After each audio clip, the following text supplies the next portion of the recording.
Pessoal, então esse é o destilador de água do laboratório.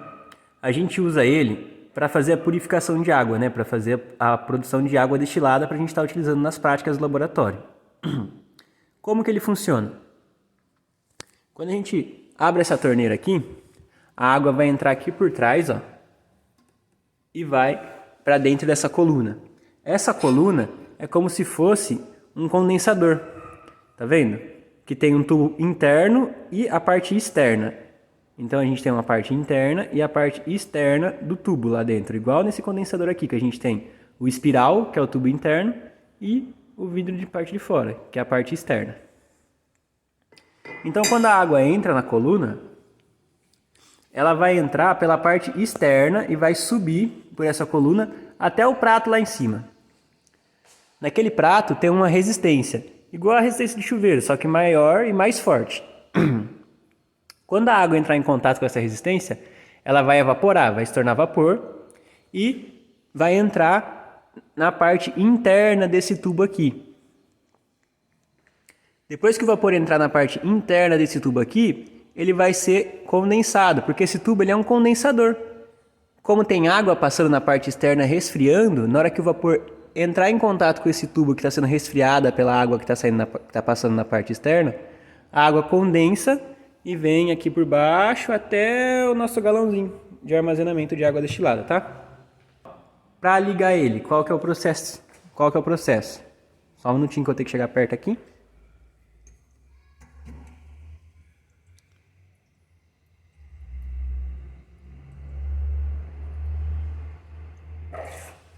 Abre a torneira até começar a ter vazão aqui. Só que não pode deixar uma vazão muito alta, né, pessoal? Senão a gente vai estar desperdiçando muita água. Então a gente deixa numa vazão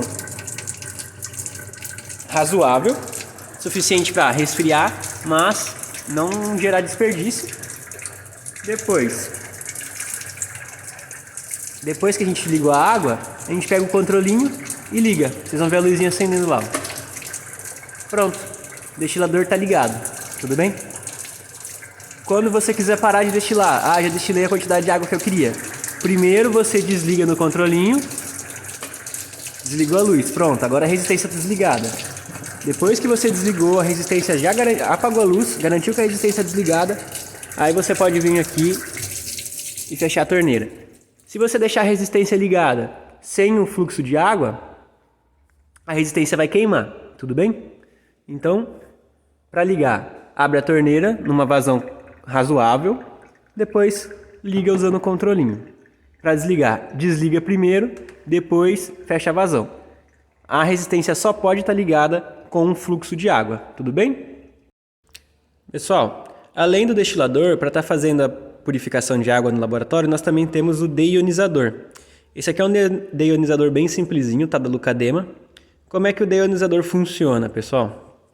Da mesma maneira que o destilador, a gente tem que ligar a água aqui, só que não tem desperdício de água, a gente não precisa utilizar água para resfriar, então a gente não tem aquele fluxo de água que é desperdiçado. Toda a água que passa pelo deionizador, ela é purificada.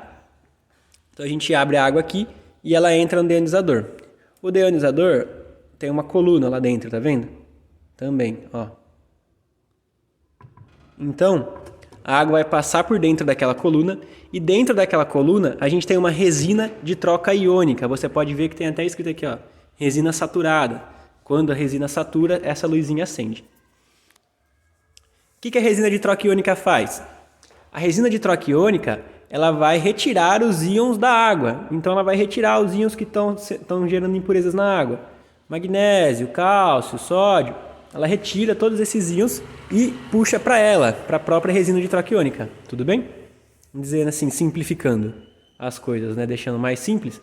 A resina de troca iônica tira as impurezas da água e puxa para ela. Quando não tem mais espaço, assim, entre aspas, na resina para ela puxar os íons, a luzinha aqui acende, resina saturada, quer dizer que a resina já está cheia, ela não consegue mais purificar a água. Então a gente tem que fazer a troca da resina do deionizador. Vantagens do deionizador sobre o destilador. Não tem desperdício de água. Toda a água que entra no deionizador sai do deionizador. Desvantagens do deionizador contra o destilador. O destilador ele gasta energia elétrica para funcionar. Então ele tem um gasto de energia elétrica. O deionizador, ele gasta a resina dele, a resina de troca iônica. E a resina de troca iônica não é muito barata. Então a desvantagem do deionizador é ter que ficar fazendo a troca da resina. Esse aqui é um agitador mecânico, tá? Que a gente tem no laboratório. O agitador mecânico serve, como o próprio nome já diz, para agitar as coisas. Então ele tem uma hélice aqui, ó, vocês estão vendo. Ele funciona como se fosse um mixer. A gente vem aqui no painelzinho dele, liga, e a hélice vai começar a girar. A gente põe o nosso becker ali embaixo e a gente agita qualquer coisa que tiver dentro do becker. Para selecionar a velocidade é só apertar aqui para aumentar. Não dá para ver direito na câmera, mas aumentou. E desse lado aqui para diminuir. Então estou diminuindo aqui, vocês vão vendo lá como...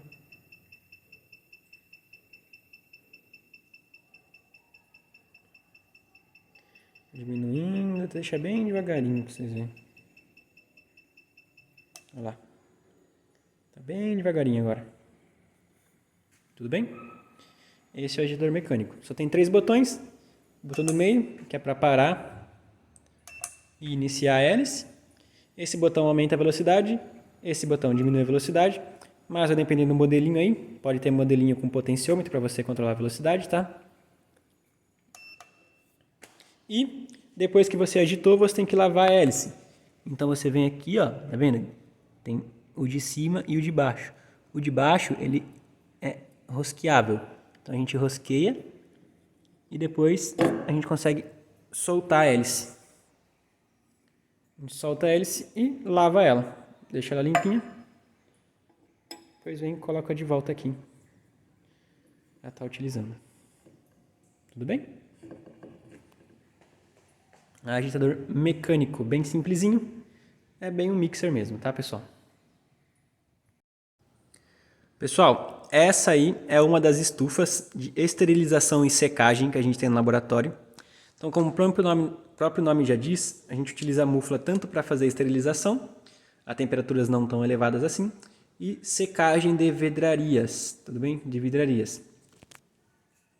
Depois de fazer a prática no laboratório e utilizar as vidrarias, a gente precisa secar elas. Nós não vamos ficar secando uma por uma das vidrarias. Então, para isso, a gente utiliza a estufa. Depois de usar as vidrarias, elas estão molhadas. Nós colocamos elas aí dentro e elas secam nas prateleiras. Depois a gente retira para utilizar no laboratório novamente. Tudo bem? Lembrando que vidrarias volumétricas não podem ir para a estufa, mas isso aí vocês vão ver. Tudo bem? Questão de painel. Essa estufa aqui tem um potenciômetro que a gente gira para estabelecer a temperatura que ela vai alcançar. Tá? E um termômetro aqui. Chave de liga e desliga. Mas nós também temos modelinhos de estufa que são digitais, tá? E a gente configura tudo pelo painelzinho aqui. Aí depende do modelo de estufa que você vai estar trabalhando, tá? Nós temos aqui uma menorzinha, que a gente tem há mais tempo, mas ela é mais moderninha. Até com umas vidrarias aqui dentro que o pessoal usou. Ela tá mais velhinha, mas ela é mais moderna que essa aqui, que a gente recebeu há menos tempo, mas ela é um modelo analógico, né? Com potenciômetro e termômetro analógicos, não são digitais. Aí depende do modelo de estufa que você vai estar usando, vai ter uma maneira de mexer com ela. Pessoal, essa é a capela de exaustão, tá? Eu gosto de chamar ela de melhor amiga do químico no laboratório, tá? E por que eu falo isso? Muitas vezes a gente vai utilizar reagentes que fazem mal para a saúde, que os vapores desses reagentes vão acabar fazendo mal para a nossa saúde. E nós não podemos respirar esses vapores, a gente pode acabar morrendo se a gente respirar um desses vapores. Então, para não ter que respirar esses vapores, a gente utiliza a capela de exaustão. Então nós colocamos as vidrarias com os reagentes, os frascos de reagentes lá dentro, ligamos o exaustor ali em cima e ele vai fazer a aspiração desses vapores e jogar lá fora numa altura bem elevada que não vai fazer mal para ninguém, tudo bem? A capela tem esse acrílico na frente que nós podemos usar para tapar. Então nós fechamos e nós colocamos a mão, né, por baixo do acrílico aqui e fazemos a manipulação lá dentro, tá? Por esse espaço aqui menor. Então a gente não tem contato com os vapores, tudo bem? São aspirados lá para cima. Para controlar a capela não tem segredo, tá? Uma chave liga e desliga ela. E outra chave... Uma chave liga e desliga o exaustor. A outra chave liga e desliga a iluminação, tudo bem? Capelinha de exaustão. Suga para lá e manda para fora. Tudo bem, pessoal? Essa é a capela. Pessoal, essa é uma das muflas que a gente tem no laboratório. Mas e aí, o que é uma mufla? Pessoal, uma mufla, ele é um fornão, tá? Que é usado para calcinar as coisas, para aquecer as coisas a uma temperatura extremamente elevada, para levar as coisas, por exemplo, deixar apenas as cinzas de um pão, apenas as cinzas de uma bolacha, tá? Então a gente usa a mufla para atingir temperaturas elevadíssimas. No caso das muflas que a gente tem no laboratório, a temperatura máxima delas é de 1.200 graus Celsius. Essa é a temperatura máxima das 3 muflas que nós temos no laboratório. As 3 muflas são elétricas, então elas não utilizam gás, tá? Elas utilizam resistência. Então, vocês podem imaginar o gasto energético, né, de energia elétrica que as resistências dessa mufla têm para alcançar 1.200 graus Celsius. Além de uma resistência bem poderosa, para poder manter essa temperatura de 1.200 graus Celsius, elas têm um isolamento térmico muito bom. Então, todo esse espação que vocês estão vendo aqui não é o espaço interno da mufla. O espaço interno da mufla é só isso aqui, ó. Só esse pedacinho aí. Por conta do isolamento térmico. Então a gente põe as coisas só nesse espacinho aí, ó. Para vocês terem uma noção, é menor que a minha mão, tá vendo? Aberta, ó. Minha mão aberta daí, ó. Tá vendo? Para vocês terem uma noção da discrepância. E essa é a minha mão na porta. Nem consigo enquadrar tudo, desculpa, mas essa é a mufla e esse é o espaço interno dela, devido o insulamento dela, né? Devido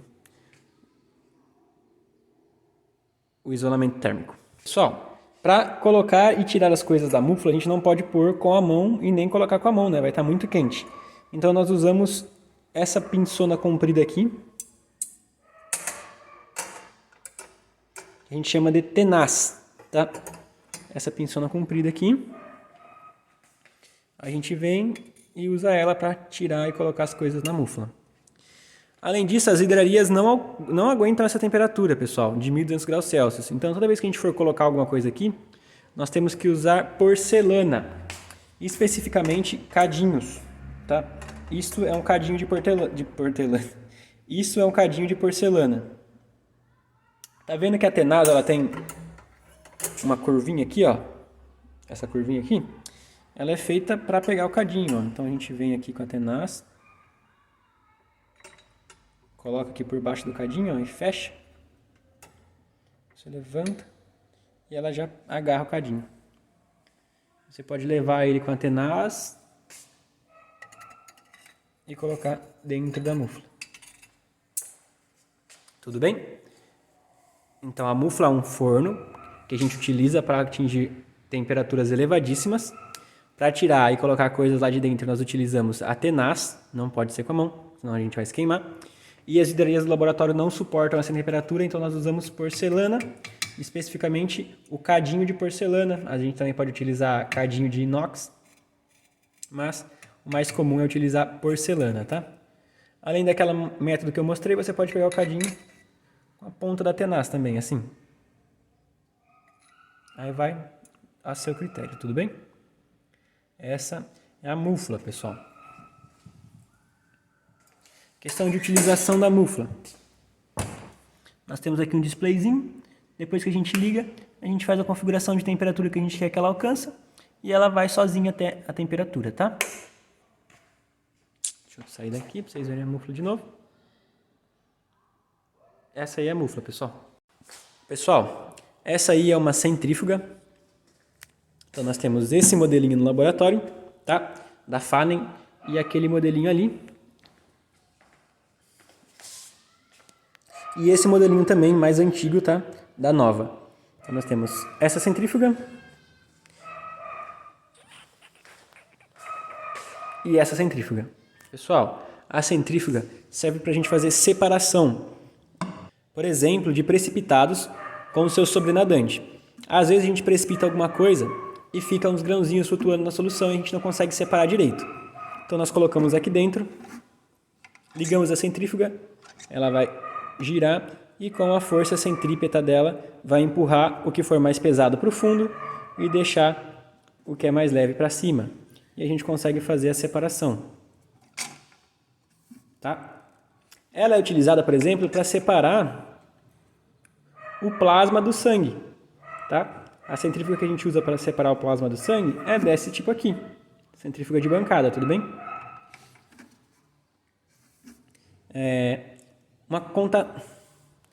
Pontos que devem ser ditos na hora de utilizar a centrífuga, pessoal.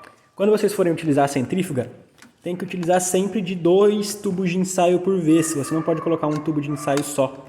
Você tem que colocar sempre 2 por vez, 2 tubos de ensaio por vez. Nem que você coloque um tubo de ensaio com seu interesse em um dos pontos e no outro você coloque um tubo de ensaio com água, só para fazer peso. Se você põe só um tubo de ensaio, conforme a centrífuga gira, a gente muda o centro de gravidade dela, né? O ponto de equilíbrio dela, o centro de gravidade. E ela começa a ficar batendo, ficar pulando por causa disso. Então, a gente sempre coloca um tubo de ensaio aqui, em um dos pontos, vá para o ponto diretamente contrário, tá? Então aqui o contrário do 8 é o 4, então a gente vai direto para o ponto diretamente contrário, que é o 4, e põe outro tubo de ensaio mais ou menos com a mesma massa para manter, tá, o centro de gravidade da centrífuga e ela não ficar pulando e batendo conforme a gente utiliza ela, tá? Então lembrando, sempre que utilizar a centrífuga, tem que pôr um tubo de ensaio de um lado e outro tubo de ensaio com mais ou menos a mesma massa, né, do outro lado. Você pode pôr água para fazer peso aqui, do outro lado, para não mudar o centro de gravidade da centrífuga, tudo bem? Na hora de utilizar a centrífuga, vai depender muito, tá, do seu modelo. Nesse modelo aqui, a gente tem um painelzinho digital, tá? Que a gente faz a configuração aqui. A gente pode apertar aqui, ó, o P até o número piscar. Aqui, ó, R de rotação. Então, 5 quer dizer que a gente vai ter 5 vezes 400, 2.000 RPM, tá? 2.000 rotações por minuto da centrífuga lá dentro. Se a gente apertar aqui e ir até o T de time, tá? De tempo. É o tempo vezes 5 minutos. É o tempo que a centrífuga vai ficar funcionando, tá? Então 5 vezes 5, 25 minutos. Essa centrífuga está configurada para ficar 25 minutos a 2.000 RPM, tudo bem? Para ligar ela, a gente aperta até aparecer o P, tá? A gente pode colocar aí P de partida e aperta o botão azul. E aí ela começa a funcionar. Para desligar ela, a gente aperta o botãozinho amarelo e ela desliga, tudo bem? Mas nós temos outros modelos, como eu disse aqui. Por exemplo, essa centrífuga ela é mais analógica. O tempo a gente configura aqui, girando esse potenciômetro. E a RPM a gente configura aqui, tá? Nesse potenciômetro. Conforme a gente liga a centrífuga, esse ponteirozinho aqui vai subir. Vamos ver se vocês conseguem ver. E cada número lá é vezes 1.000 RPM. Então ela vai até 4.000 RPM trabalhando de forma segura, tá? Mas é por potenciômetro também. Então a gente liga aqui. Então a gente liga aqui na chave, gira o potenciômetro para configurar a rotação e gira esse outro aqui para configurar o tempo, tudo bem? Então depende muito aí do modelo de centrífuga que você vai estar utilizando. Isso aí é a centrífuga, pessoal.